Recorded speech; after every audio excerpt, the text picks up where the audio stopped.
sudah diberkati biar pujian penyembahan kita kepada Tuhan, dan biarlah semuanya itu kita lakukan untuk menyenangkan hati Tuhan. Amin. Setiap kesaksian kita juga biarlah semuanya untuk kemuliaan nama Tuhan saja. Puji Tuhan. Pada saat malam hari ini saya diberikan tugas oleh Bapak Gembala dan Ibu Gembala, karena gembala kita masih dalam perjalanan baru selesai pertemuan hamba-hamba Tuhan di PDI Banten. Nah, puji Tuhan, pada malam hari ini saya mengucap syukur kepada Tuhan sebab Tuhan baik. Karena saya ada sampai saat ini bukan karena saya kuat, bukan karena saya hebat, bukan karena saya gimana-gimana, tapi semuanya karena kemurahan Tuhan, karena kebaikan Tuhan dalam setiap kehidupan saya. Dan saya ingin percaya setiap jemaat Tuhan pasti merasakan seperti itu. Amin. Puji Tuhan. Kita langsung saja membuka Alkitab kita yang terdapat dalam Markus pasalnya yang ke-10, ayatnya yang ke-43 sampai ayatnya yang ke-45. Markus pasal yang ke-10 ayat yang ke-43 sampai ayatnya yang ke-45. Ya, yang sudah dapatkan katakan amin. Amin. Puji Tuhan. Saya akan bacakan untuk kita semua. Perikopnya adalah permintaan Yakobus dan Yohanes bukan memerintah melainkan melayani. Ayat 43. Demikian firman Tuhan. Tidaklah demikian di antara kamu, barang siapa ingin menjadi besar di antara kamu, hendaklah ia menjadi pelayanmu. Oh, ya benar. Ayat 44. Dan barang siapa ingin menjadi yang terkemuka di antara kamu, hendaklah ia menjadi hamba untuk semuanya. Karena anak manusia juga datang bukan untuk dilayani, melainkan datang bukan untuk dilayani, melainkan untuk melayani dan untuk memberikan nyawanya menjadi tebusan bagi banyak orang. Puji Tuhan. Pada malam hari ini saya memberikan tema untuk renungan pada malam hari adalah hati hamba. Amin. Puji Tuhan. Kita belajar daripada keteladan kepada Yesus Kristus. Haleluya. Dia adalah seorang raja, tapi dia datang di sini bukan untuk dilayani, melainkan dia malah melayani. Pelayanannya apa? Bukan cuma hanya menyembuhkan orang-orang sakit, bukan hanya dia memberitakan kebenaran-kebenaran firman, tetapi pelayanan Tuhan Yesus yang luar biasa dalam setiap kehidupan adalah kematiannya. Amin. Adakah di antara saudara, teman-teman saudara, teman jemaat Tuhan yang ingin mengorbankan nyawanya untuk kita? Tidak ada. Suami sekalipun tidak, istri sekalipun tidak. Amin. Hanya Tuhan saja yang seperti itu. Haleluya. Teladan daripada Kristus itu menjadi teladan kita semua. Haleluya. Dia raja, tapi dia malahan dia direndahkan.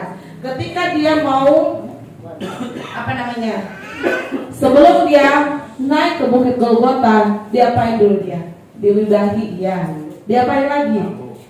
Dicambuk, segala macam. Dia direndahkan. Katanya dia bukan karena dia adalah hanya anak tukang kayu. Ya, tapi di sini teladan kepada Yesus memberikan contoh dalam setiap kehidupan kita. Walaupun dia raja, tapi dia tetap rendah hati. Amin. Puji Tuhan.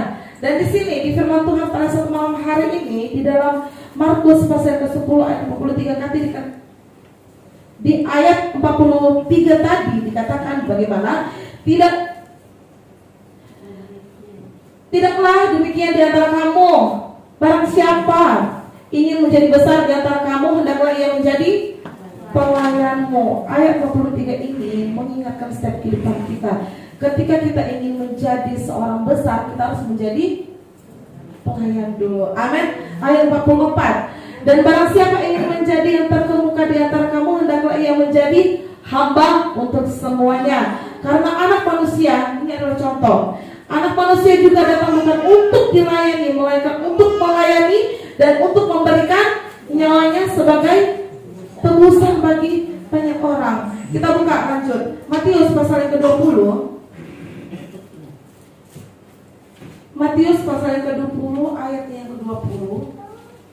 Matius pasal yang ke-20 ayat yang ke-20 sampai 21. Saya akan bacakan untuk kita semua. Maka datanglah ibu anak-anak Zebedeus serta anak-anaknya itu kepada Yesus, lalu sujud di hadapannya, untuk meminta sesuatu kepadanya. Ayat 21. Kita perhatikan. Kata Yesus, apa yang kau kehendaki? Jawabnya, berilah perintah supaya kedua anakku ini boleh duduk kelak di dalam kerajaanmu, yang seorang di sebelah kananmu dan yang seorang lagi di sebelah kirimu. Ngatur Tuhan dia. Tengil kan ya orang ini ya. Coba kita perhatikan. Ngatur dia. Di ayat 21. Jawabnya, kan Tuhan bilang, apa yang kau kehendaki? Jawabnya, berilah perintah supaya kedua anakku ini boleh duduk kelak di dalam kerajaanmu, yang seorang di sebelah kanan dan yang satunya di sebelah kiri. Pada satu malam hari ini kita harus belajar bagaimana rendah hati itu sangat perlu. Amin. Di sini di ayat ini diberitahu bagaimana mamanya Zebedeus ini dia orangnya tengil, sombong, maunya anak-anaknya itu di jabatan. Kelihatan rohani bukan? Rohani. Tapi ini tidak. Ini sombong rohani. Nah, pada saat malam hari ini makanya saya beri judul adalah hati hamba. Haleluya. Kelihatannya rendah hati, tapi ada niat yang busuk yang ada di keluarga ini. Lihat jawaban menohok daripada Tuhan Yesus. Ayat 23. Ayat 22. Tetapi Yesus menjawab, katanya, kamu tidak tahu apa yang kamu minta. Dapatkah kamu meminum cawan yang harus kuminum? Kata mereka kepadanya, kami dapat. Cawan itu adalah artinya adalah penderitaan. Tuhan Yesus aja mengatakan, lalukan cawan ini daripada Yesus sendiri. Lalukan penderitaan ini daripada Yesus sendiri. Ini diminta. Kenapa? Sombong. Ya, dikatakan kami dapat. Dan di sini Tuhan Yesus menjawabnya lagi. Tuhan Yesus menjawabnya lagi. Ayat 23. Yesus berkata kepada mereka, cawanku memang akan kamu minum. Dan pada saat ini kita selalu menikmati setiap awal bulan kita melakukan perjamuan Asai Kudus. Amin. Di sini dikatakan Yesus berkata kepada mereka, cawanku memang akan kamu minum, tetapi hal duduk di sebelah kananku atau di sebelah kiriku, aku tidak berhak memberikannya. Itu akan diberikan kepada orang-orang bagi siapa Bapakku telah menyediakan, yaitu saya dan saudara. Katakan amin. Amin. Kita adalah orang hati yang hamba. Amin. Kita boleh memiliki hati hamba, tapi kita adalah hati hamba yang bermental raja. Haleluya. Boleh hati hamba, tapi kita mental raja. Haleluya. Mental yang kuat, mental yang benar-benar orang yang raja itu dia memiliki sifat untuk mengayomi setiap bangsa-bangsanya, orang-orang yang dalam kerajaannya itu. Amin. Kita harus juga memiliki sifat mengayomi. Haleluya. Dan jauhkan daripada kita yang memiliki namanya hati bos. Hati bos cenderung memerintah, selalu memikirkan keuntungan diri sendiri dan selalu mau bersaing. Mau selalu dipuji, makan puji. Cenderung gampang tersinggung, cenderung gampang ngambek karena keinginannya dia tidak dapat. Amin. Jauhkan daripada hal-hal yang ini kepada setiap kita. Saya di sini semua kita adalah seorang pelayan Tuhan. Amin. Bukan hanya jemaat. Karena di sini sudah dibagikan dibagikan kita setiap kita menjadi seorang usher, menjadi seorang kolektan. Walaupun hanya kolektan, orang bilang itu kolektan doang kok dia. Itu adalah suatu tugas yang sangat dipuji oleh Tuhan. Amin. Itu adalah suatu tugas pelayanan daripada Tuhan. Amin. Maka dari itu apapun yang kita lakukan untuk Tuhan di gereja ini, kita lakukan hanya bukan untuk kepada manusia, tetapi kepada Tuhan kita sendiri. Amin. Bukan kepada gembala, tetapi kepada Dia yang sudah melayani kita. Amin. Puji Tuhan. Dan seorang hati hamba, dia adalah orang orang yang memiliki hati yang selalu mengajak, menolong, merangkul, seperti saya bilang tadi, hati hamba yang bermental raja. Haleluya. Nah, orang kalau misalnya kita melihat orang kalau memiliki hati hati bos, dia cenderung selalu memerintah. Cenderung kalau kita tegur dia tersinggung. Nah, hati-hati dengan roh yang ini. Haleluya. Maka dari itu Tuhan mengajak Tuhan memperingatkan dalam setiap kehidupan kita pada saat malam hari ini, bagaimana kita harus memiliki namanya hati hamba, hati melayani, seperti dalam Markus tadi pasal yang ke-10 ayat 43 sampai 45. Bagaimana sebelum kita menjadi seorang yang besar, kita harus menjadi pelayan dulu. Sebelum kita menjadi orang yang sukses, kita harus menjadi seorang hamba. Amin. Itulah yang dilakukan oleh Tuhan Yesus. Ya, sebelum dia saat ini duduk sebagai raja di surga sana, dia sudah menjadi hamba. Padahal dia raja, padahal dia Tuhan Mesias, Sang Juru Selamat kita. Tetapi apa yang dilakukan? Dia mau direndahkan. Karena apa? Direndahkan karena untuk bagaimana dia melayani setiap kita. Amin. Terima kasih Pak Pemda. Dia mau melayani kita. Lewat apa? Lewat daripada tubuhnya, darahnya yang kudus. Untuk siapa? Untuk saya dan saudara orang yang berdosa ini. Tetapi kita disucikan dengan darahnya yang kudus, sehingga apa? Kita dilayakkan di hadapan Tuhan. Amin. Dan pada saat malam hari ini, Tuhan mengingatkan, kembali lagi saya bilang, Tuhan mengingatkan kita untuk bagaimana kita menjadi seorang hati hamba. Jangan memiliki hati bos yang mau kedudukannya paling atas, yang mau kedudukannya yang paling menonjol biar dilihat banyak orang. Dia mau apa yang dia lakukan itu kelihatan untuk manusia, bukan mempermuliakan nama Tuhan.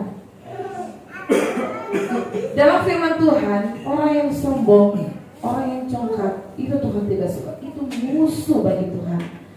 Contoh, siapa coba? Karena dia sombong, mati tiba-tiba. Herodes. Dia menyatakan bahwa dirinya adalah Tuhan. Apa yang terjadi? Dia dimakan oleh cacing-cacing. Nah, kalau misalnya pada saat ini, kalau kita masih memiliki hati yang sombong, dan kerohanian kita yang mati, kita masih boleh menunjukkan kepada orang-orang bagaimana kita bisa melayani Tuhan. Sepertinya melayani, tetapi dia melayani untuk dirinya sendiri, untuk menonjolkan dirinya bagaimana dia itu bisa, bagaimana dia itu hebat, bagaimana dia itu bisa melakukan semuanya tanpa kekuatan daripada Tuhan, tanpa urapan daripada Tuhan. Hati-hati yang seperti itu, amin. Tapi saya percaya kita semua di sini ada orang hati hamba. Haleluya.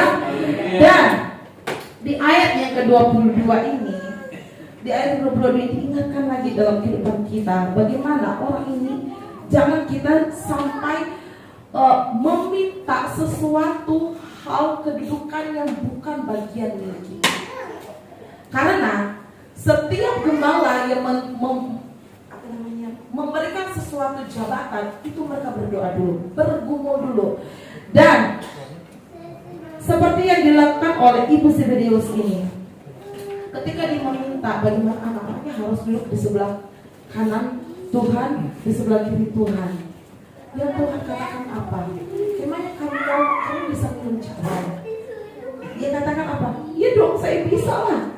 Kenapa gak bisa? Kami dapat, dibilang kan. Kalau bisa bahasa kita sekarang, ya bisa lah, gitu kan. Tetapi dia tidak mengerti cawan itu artinya apa. Tuhan Yesus sendiri adalah Raja dari segala raja. Dia mengatakan bagaimana lakukan cawan ini daripadaku. Ini orang yang dia minta. Dan di ayat yang ke-23, Yesus berkata kepada mereka, cawanku memang akan kamu minum, tetapi hal duduk di sebelah kananku atau di sebelah kiriku, aku tidak berhak memberikannya. Itu akan diberikan kepada orang-orang bagi siapa Bapakku telah menyediakan. Amin. Dan di sana di ayat 24, mendengar itu marahlah anak ke-10 murid yang lain kepada 2 saudara itu. Saudara sekali, jemaat Tuhan gak ada tempat ini. Ketika kita melihat teman kita sudah mulai membelok, tidak mengapa kita menegur. Tuhan katakan lebih baik ditegur daripada kasih yang tersembunyi. Tidak apa-apa deh kita tegur, agar supaya apa? Orang ini menjadi lebih baik lagi. Amin. Dan saya yang percaya semuanya di sini berulang-ulang kali, bukan saya berulang-ulang kali saya bilang, kita semua di sini adalah jemaat-jemaat Tuhan yang memiliki hati hamba. Amin. Memiliki hati hamba, dan kadar itu Tuhan, setiap pelayanan kita Tuhan berkati. Haleluya. Haleluya. Mazmur, jangan salahkan Tuhan jika ketika kita masih mau jika kita tidak mau bertobat atas setiap sifat kita sadar bahwa itu sombong tapi tidak bertobat. Jangan salahkan Tuhan jika setiap doa kita tidak didengar oleh Tuhan. Yesaya pasal 59 ayat kedua dikatakan di sana, bagaimana dosa itu adalah penghambat setiap kehidupan kita berkomunikasi dengan Tuhan. Saya akan bacakan untuk kita semua. Yesaya 59 ayatnya ke-20, ayatnya yang ke-2. Tetapi yang merupakan pemisah antara kamu dan Allahmu segala kejahatanmu, dan yang membuat dia menyembunyikan diri terhadap kamu sehingga ia tidak mendengar, ialah segala dosamu. Mari sama-sama di sini kita belajar bagaimana kita lebih lagi rendah hati. Amin. Karena Tuhan sangat menyukai orang yang rendah hati. Mazmur 149, maaf saudara. 149 ayatnya yang keempat. Mazmur 149 ayatnya yang keempat. Sebab Tuhan berkenan kepada umatnya, Ia memahkotai orang-orang yang rendah hati dengan keselamatannya. Katakan amin. Amin. Kita akan dimahkotai oleh Tuhan. Haleluya. Dengan keselamatan yang Tuhan sediakan dalam setiap kehidupan kita. Puji Tuhan. Dan satu ayat lagi, Amsal 22 ayat 4. Amsal 22 ayat 4 dikatakan, ganjaran kerendahan hati dan takut akan Tuhan adalah kekayaan, kehormatan, dan kehidupan. Haleluya. Kita mendapatkan berkat-berkat yang luar biasa daripada Tuhan. Puji Tuhan. Lewat apa? Lewat kesehatan kita, lewat apapun yang kita perlukan, Tuhan pasti akan menyediakan. Puji Tuhan. Satu ayat lagi agar supaya kita lebih paham lagi. Amin. 1 Petrus